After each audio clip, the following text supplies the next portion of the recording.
Vamos a comenzar viendo qué valor vamos a asignarle a un conjunto de medidas. Es decir, estamos observando, vemos cosas, medimos cosas y cuál es el valor que le doy a lo que debería haber medido. Bien, podemos hacer las medidas en general de dos maneras, directa o indirecta. Una medida directa es, por ejemplo, coger una regla, es decir, pues tantos metros, tantos centímetros. Por ejemplo, medimos el radio de una esfera, pues lo medimos y ya está, hemos acabado.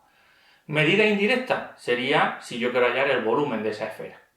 Lo más cómodo es coger el radio, medir el radio directamente y a partir de ahí, volumen igual a 4 tercios de pi por r al cubo. O en general, hacemos medidas de cantidades distintas, de diversas cantidades y a partir de ahí, con una función, obtenemos el resultado que queremos. Eso sería medida determinada indirectamente. Vamos a ver aquí las medidas directas. Es decir, vamos a suponer que medimos directamente, medimos, por ejemplo, la longitud de la mesa, la medimos una vez. ¿En cuánto se parece el valor que he medido al real? Pues con una sola medida no tengo manera de saberlo. Con dos medidas, con 3, con 4, con 5, podemos ir promediando, ¿vale? Porque suponemos que tenemos errores aleatorios, lo que ahora llamamos incertidumbre tipo A, pues a veces mido más de lo que debería, a veces menos de lo que debería, de manera que si mido un conjunto de veces, tengo un conjunto de medidas que más o menos tenderán a estar cerca del valor real de la medida. Así que lo que hacemos es, medimos una vez, medimos otra vez, 3 veces lo mismo, 4 veces lo mismo, n veces lo mismo. ¿Cuánto vale? ¿Qué es eso de n? ¿Cuántas veces hay que medir? Pues digamos que ese es el tipo de misterio que dejamos hasta el final de la serie. No voy a decir cuál es el criterio para establecer el número de medidas, no voy a decir cuánto vale n, simplemente vamos a suponer que n tiene un valor, el que sea, mayor que 1, por supuesto, y más adelante ya veremos cuál es el criterio para decidir cuántas medidas son suficientes.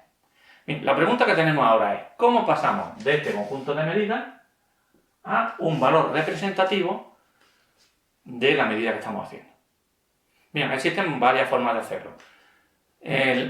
Lo bueno es que la forma mejor es la más sencilla. Es decir, la más fiable, la más representativa, la que funciona mejor según los matemáticos. Le meten el teorema del límite central, cosas que no voy a explicar porque prometí no meterme en profundidad estadística, pero bueno, cuando se le ocurran en plan serio, los estadísticos nos dicen que el valor representativo más fiable, la mayoría de las veces, de un conjunto de medidas, es simplemente la media aritmética. Vamos a poner así, con la barrita esta. Esta barra a veces se usa para indicar vectores. Aquí solamente voy a usarla para indicar valor medio. Pues x1, más x2, más x3. Medimos. N veces, pues sumamos las n medidas y dividimos por n. Eso me da un promedio, que es una media, y concretamente la media aritmética. Para no tener que andar poniendo esto todas las veces, a veces se pone esto de la siguiente manera. El 1 partido por n lo voy a sacar fuera, el factor común, ¿vale? Y en vez de poner x1 más x2 más x3, lo que hago es poner esto. Sumatoria desde igual a 1 hasta n. Un día tendré que aprender a escribir. Desde igual a 1 hasta n, estaba diciendo, de x sub i. Es decir, esto es x1 más x2 más x3 más x sub n. Y a lo que salga, lo dividimos por n. Esta es la notación que os han enseñado a vosotros cuando habéis visto sumatoria, en las cuales hay que ponerlo todo bien clarito, porque no siempre estamos midiendo todo. A veces medimos, pues eso, las n cantidades, como en este caso, pero a veces hay que medir, yo qué sé, desde igual a 4 hasta n, o solo se miden los números pares, cosas de ese tipo que nos obligan a poner aquí toda la información sobre lo que estamos midiendo. Ahora, si simplemente tenemos un conjunto de cosas y tenemos que sumar, a veces se usa la que llamo yo notación de vago, que es simplemente sumatoria de ¿qué? De i. Y no decimos más. Si es de igual a 1 hasta n, ya lo sobreentendemos, en el sentido de que esta sumatoria nos dice, chavalote, tenéis que medir, sumar, pues lo que haya que sumar. No voy a dar tampoco los detalles, no vamos a poner en cada caso de igual a 1 hasta n, no porque no sea importante, sino porque hasta cierto punto es innecesario. Así que en muchos sitios vais a encontrar esta terminología, esta notación, y yo cuando la use, lo que os digo es, pues sumamos todo lo que tenemos para sumar, ¿de acuerdo? No es tan importante, realmente es solamente notación, es más importante darse cuenta de lo siguiente. Esta media aritmética, como es la cantidad que nos da de manera más fiable y más frecuente el valor de la medida, y como es muy sencillita, sumar y dividir por n, sabemos hacerlo todo, es la más utilizada. Pero no es el único promedio posible. Hay situaciones en las cuales, no para hallar el valor de esta medida, pero para otros casos, es útil hacer unos promedios distintos. Por ejemplo, como soy físico, uso mucho, cuando vemos sistemas de partículas, el concepto de centro de masa. Si tenemos n partículas, cada una en una posición, pues el centro de masa es un punto en el espacio que me representa el conjunto de esas n partículas. Más o menos está dentro del conjunto de las partículas, pero no es el centro geométrico, sino que está pesado por la masa. Es decir, tiende a estar más cerca de las partículas con más masa. Ahí ya no hay democracia, no es cada partícula vale igual, no. Las partículas valen más cuanta más masa tengan. De manera que ese centro de masa tiene que tener en cuenta el hecho de que hay partículas con más masa y por lo tanto tiene que estar más cerca de esas partículas. En cuyo caso, una media aritmética simple no sirve. En otras ocasiones hay otras medias. La media geométrica. Hay ocasiones en que en vez de hacer la suma y dividir por n, lo que se hace es el producto y luego raíz enésima. O la media armónica.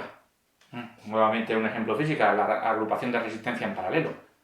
Si son en serie, la resistencia equivalente es la suma de las resistencias. Si son en paralelo, la resistencia equivalente es la inversa de la suma de la inversa. ¿Vale? Que son dos cantidades distintas. Es decir, hay varias maneras de hacer un promedio. Felizmente para nosotros, resulta que la manera más sencilla de hacer un promedio es también la más fiable.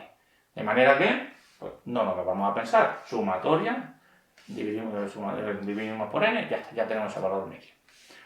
Tampoco es la media el mejor estadígrafo, es decir, la menor. Se suelen llamar estadígrafos a diversas cantidades que son útiles en cálculo estadístico. Una de ellas es la media, suele ser esto, la media aritmética.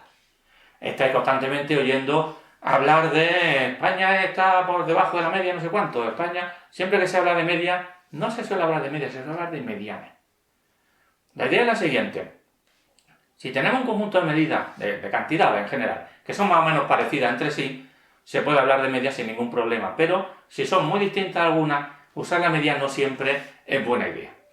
Para poner un ejemplo, digamos que vamos a Zara, entramos y le preguntamos a cada uno de los empleados cuánto gana. Digamos que hay 100 empleados por ahí, no ganan más, ganan menos, y el salario promedio de ellos, sumando y dividiendo por n, es 1.200 euros.